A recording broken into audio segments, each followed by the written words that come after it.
Nah, kira-kira dari situ itu apakah berdampak terhadap minimal penurunan pertumbuhannya tidak terlalu terpengaruh? Apakah sampai ke sana atau memang hanya khusus untuk pemulihan dari bencana aja? Ya pasti kalau lihat jumlahnya ya, angka 51,8 triliun itu ya, itu kan peruntukannya kan gampang saja tuh. Satu misalnya berapa jembatan sih yang hanyut, berapa jembatan yang rusak karena banjir ini, banjir bandang ini. Kemudian yang kedua berapa fasilitas kantor, kemudian sekolah yang gedung-gedung pemerintah yang rusak akibat dari banjir ini.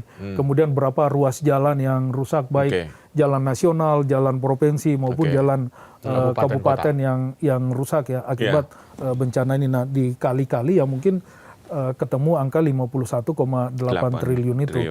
Nah, cuma kan di balik itu kan ada social cost yang harusnya juga ikut dipulihkan. Dampak pengangguran yang akan terjadi. Termasuk itu ada angka pengangguran yang tinggi ya. Karena belum lagi pinjaman perbankan yang menjadi efek dominonya. Cuma saya dengar kemarin Pak Prabowo sudah memprioritas supaya pinjaman kur yang diambil itu dinolkan. Saya kira itu langkah yang positif ya, langkah yang baik. Nah, cuma ya tadi itu efek sosialnya juga harus ikut di recovery. Utamanya yang berkaitan dengan efek psikologis, utamanya di anak-anak. Anak-anak ini kan ada trauma terhadap kejadian-kejadian seperti ini. Itu mestinya dihitung juga ya? Harusnya dihitung biaya pemulihannya. Pemulihan dari ini ya, dari trauma. Jadi tidak hanya sekedar infrastrukturnya saja yang dihitung ya. Tidak fokus ke fisiknya saja. Tidak hanya fokus ke fisiknya saja, tapi traumatik atau hal-hal lainnya yang non-fisik itu juga harus dihitung. Betul. Utamanya gini juga. Ini kan banyak orang yang kehilangan pekerjaan ya. Mau ke sawah nggak bisa karena sawahnya udah dipenuhi lumpur, ternaknya juga seperti itu.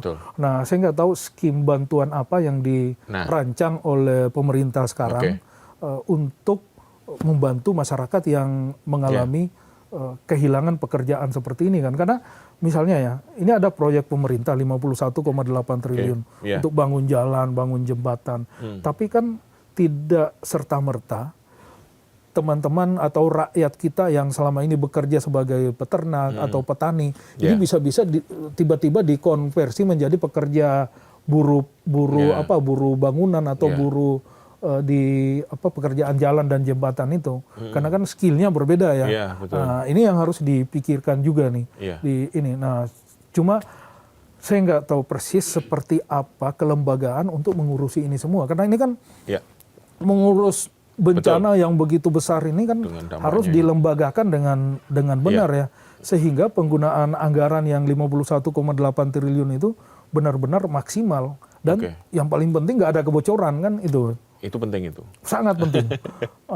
Dan ya saya kira sejak sekarang harus dipikirkan oleh Pak Presiden atau Pak Menko kita ya. Apalagi kalau di Aceh misalnya dulu kan. Di Aceh itu kan ada badan rekonstruksi pada saat tsunami BRR kan, dan itu kan sangat kredibel ya. Jadi orang-orangnya pun sangat kredibel sehingga ya kepercayaan masyarakat tidak hanya domestik tetapi internasional juga sangat percaya dengan lembaga ini, integritasnya, sehingga bantuan itu kan masuk ke sana kan. Tapi kan ada pembedanya Bang Sarkawi. Kalau kita melihat apa yang dilakukan di BRR ya, Badan Rehabilitasi dan Rekonstruksi yang di Aceh, itu kan kita menampung bantuan dari asing. Betul. Dan pada saat bantuan akan masuk, bukan berbentuk uang, tapi melainkan program. Betul. Negara A ingin membangun jembatan, negara B ingin membangun sekolah, negara C ingin membangun rumah warga yang tersapu tsunami.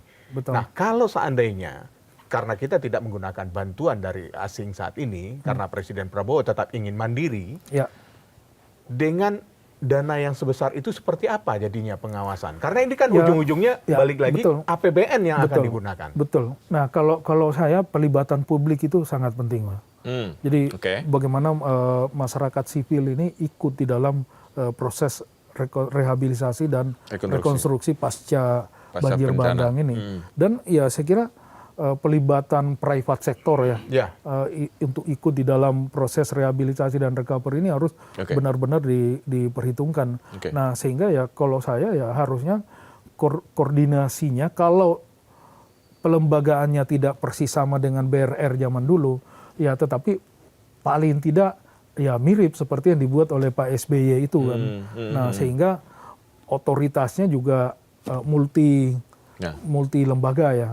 Nah, cuma saya nggak tahu Pak Prabowo memutuskan apa nih untuk mengkoordinasi proses. Akan ada Pak Maruli yang ditunjuk sekarang kan Pak Maruli, Ketua Satgas. Sebagai Ketua Satgas Pelaksana pembangunan fisik. Nah, saya nggak tahu kalau Pak Maruli kan artinya TNI yang ini ya. Nah, kalau TNI yang sebagai pelaksana, nah ini pelibatan publik dan private sektornya seperti apa? Nah, itu yang perlu. Belum lagi dengan koordinasi antar kementerian lembaga yang terkait. PUPR. Jadi memang yang tepat itu memang ada lembaga baru yang bisa lintas sektoral, diberi kewenangan penuh untuk mengelola ini secara keseluruhan. Bahwa di situ ada yang memang satgas fisik, di situ ada yang pemulihan secara mentalnya, itu tetap di bawah koordinasi itu gitu ya? Idealnya begitu ya? Makanya saya nggak tahu nih, penugasan ke Pak Maruli ini seperti apa ya sebagai kasat ya untuk mengkoordinasi proses rekonstruksi ya. Nah, kalau dia fokus ke fisik kan otomatis yang non fisik juga harus ada yang memikirkan ya. Termasuk hal-hal yang berkaitan dengan membangkitkan kembali aktivitas ekonomi di daerah-daerah yang dilanda bencana banjir bandang ini. Nah, kalau dia hanya fokus di fisik kan otomatis harus ada institusi lain yang terlibat. Misalnya Kementerian Koperasi dan UMKM, Kementerian Pertanian, kemudian Kementerian Perdagangan kan otomatis ada di dalam koordinasi ini. Sehingga ya ini butuh lembaga di atasnya kan harusnya ya. Untuk mengkoordinasi, ada yang fisik, ada yang sifatnya yang non-fisik ya. Utamanya yang berkaitan dengan pemulihan aktivitas ekonomi pasca banjir bandang itu. Itu penting banget untuk... Sangat penting, Mas. Pemulihan aktivitas ekonomi rumah tangga. Itu sangat berpengaruh nanti ke tadi yang total pertumbuhan di... Dan itu akan, kalau nggak secepatnya dilakukan, efeknya ini bukan hanya di Q4 2025, ini nanti akan jauh lebih terasa di Q1 kuartal pertama 2026. Apalagi kalau skim pendanaannya itu lambat. Nah, kalau cepat langsung implementasi di Januari atau mulai dari sekarang. Nah, artinya dananya sekarang diturunkan, kemudian ada penyerapan tenaga kerja di situ. Itu kan aktivitas ekonomi sedikit demi sedikit bisa dipicu oleh dana rehabilitasi yang nilainya 51,8 triliun itu. Kalau dari pengalaman kira-kira apa yang tepat untuk memulihkan ekonomi rumah tangga kepada mereka, para korban ini, biar tidak terlalu lama kegiatan itu? Yang pertama ya harus back to basicnya mereka ya, sebagai petani, sebagai peternak atau sebagai pedagang ya. Tiga itu ya? Tiga itu. Misalnya di luar Jawa, di Sumatera, di Sulawesi, Maluku, Papua, pusat, dan saya kira di Jawa juga seperti itu. Pusat aktivitas ekonomi itu kan masih di pasar-pasar tradisional. Ini kan yang harus jadi prioritas. Ini yang harus segera dipulihkan. Jadi bagaimana membangun pasar-pasar tradisional itu. Dan pasar tradisional itu kan kalau di luar Jawa itu pasti ada di ibu kota kecamatan. Nah, di ibu kota kecamatan ini harus segera dibangun tuh daerah yang benar-benar pasarnya itu hilang supaya masyarakat bisa jualan lagi di situ. Berarti selain pemulihan fasilitas fisik yang rusak, rumah, sekolah, kantor, tempat ibadah, yang perlu segera dilakukan adalah pemulihan aktivitas ekonomi, yaitu dengan itu sangat penting. Menghidupkan pasar segera. Menghidupkan pasar-pasar tradisional itu. Karena kegiatan ekonomi tidak mungkin tertunda. Dimanapun. Dalam kondisi sekarang pun kan orang butuh makan, butuh beras, butuh minyak, dan segala macam ya. Betul. Dan ini momentum untuk membangun kembali ekonomi yang ada di daerah itu. Dan saya kira pemerintah kan punya program pembangunan pasar-pasar tradisional ya, atau rehabilitasi pasar-pasar tradisional di seluruh Indonesia, dan anggarannya itu kan ada di Kementerian Perdagangan. Nah, tinggal bagaimana anggaran ini dipercepat penyerapannya sehingga pembangunan pasar-pasar tradisional di semua kecamatan yang terdampak itu segera bisa dilakukan. Nah ini kira-kira tim Pak Erlangga harus segera membuat skema ya. Harus. Ini untuk menghidupkan ekonominya, jangan sampai nanti berdampak ke Q1 2026. Kalau 2025 akhir kayaknya pasti berdampak. Pasti berdampak. Tapi dan begitu pemulihannya harus lebih cepat gitu ya. Betul. Supaya dampaknya di Q1 2026 tidak terlalu berat. Karena kalau di 2025 di Q4 ini kan hanya sebulan ya. Karena kan 10, 11, 12 kan. 10, 11 kan kita udah lewat nih. Bencananya di awal Desember berarti full bulan atau full month di Desember itu kan pasti terdampak ya. Supaya tidak nyebrang ke Q1 2026 efeknya terhadap ekonomi kita ya. Ini penyerapan anggarannya harus cepat dan ya itu tadi Mas, skema pemulihan aktivitas ekonomi itu harus benar-benar langsung tepat ya. Benar. Dan itu tidak mungkin digabungkan dengan Satgas yang tugasnya memang untuk pemulihan fisik. Untuk fisik. Itu beda lagi kan? Ini beda hal kan? Beda lagi. Nah, sehingga memang jangan-jangan dibutuhkan kelembagaan yang... Nah, itu tadi. Ad hoc yang bisa mendaungi Betul. semua. Mungkin tidak sekelas BRN. Karena skala memang bencana Aceh kan luar biasa. Mungkin dibawanya, tapi ya itu mengkoordinasikan aktivitas pemulihan pasca banjir bandang itu. Jadi selain sekarang mereka mendapatkan pertolongan atau masih berupaya warganya hilang, pasti saya nanti akan makan apa, gitu kan? Setelah sawah saya hilang, ternak saya hilang, nanti gimana kehidupan saya, gitu kan pertanyaannya? Makanya Mas tadi, Anda tahu nih pendataannya seperti apa kan? Database-nya harusnya udah ada di masing-masing kabupaten kota ya. Terkait berapa jumlah masyarakat yang benar-benar kehilangan rumah, kemudian kehilangan pekerjaan, sawahnya nggak bisa, pencaharian nggak ada income kan. Nah ini harus dihitung nih dari sekarang.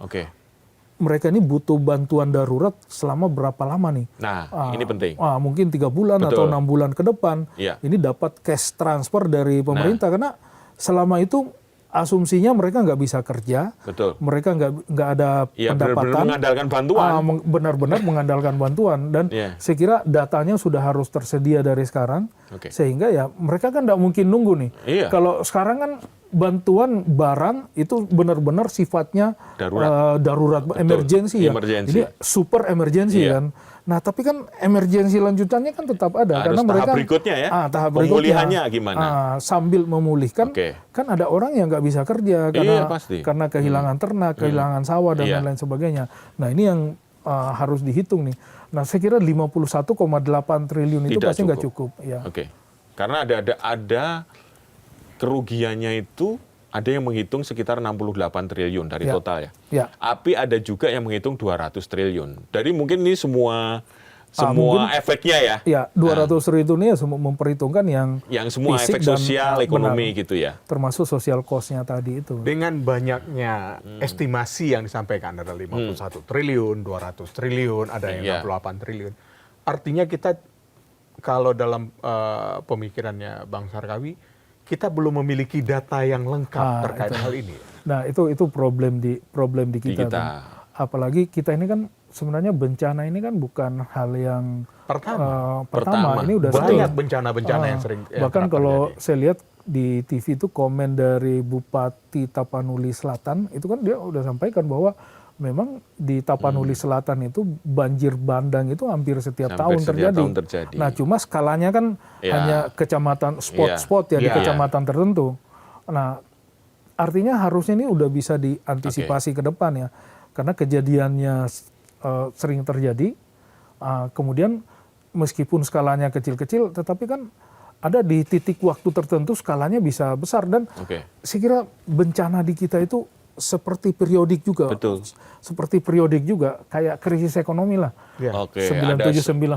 Ada siklusnya. 20 tahun, siklus. Dan itu hampir terjadi. Sebenarnya polanya bisa terbaca.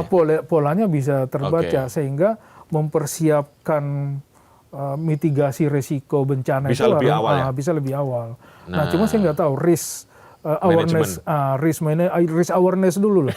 Kesadaran kita terhadap resiko itu seperti belum apa, ya? masih belum. Oke. Nah, ini suara di masyarakat juga nih, Bang Ige sama Pak Sarkawi.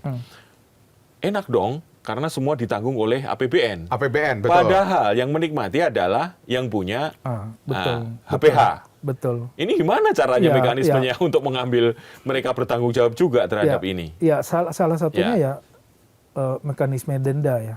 Nah, dulu kalau saya kan di KPPU ya. Nah, KPPU nih. Waktu di KPPU kan yang kita fokus itu adalah praktek monopoli, Mas. Jadi ada perusahaan yang monopoli. Praktek monopoli itu kan perusahaan yang monopoli ini menaikkan harga secara tidak wajar kan. Betul. Artinya dia mendapat keuntungan yang tidak normal kan.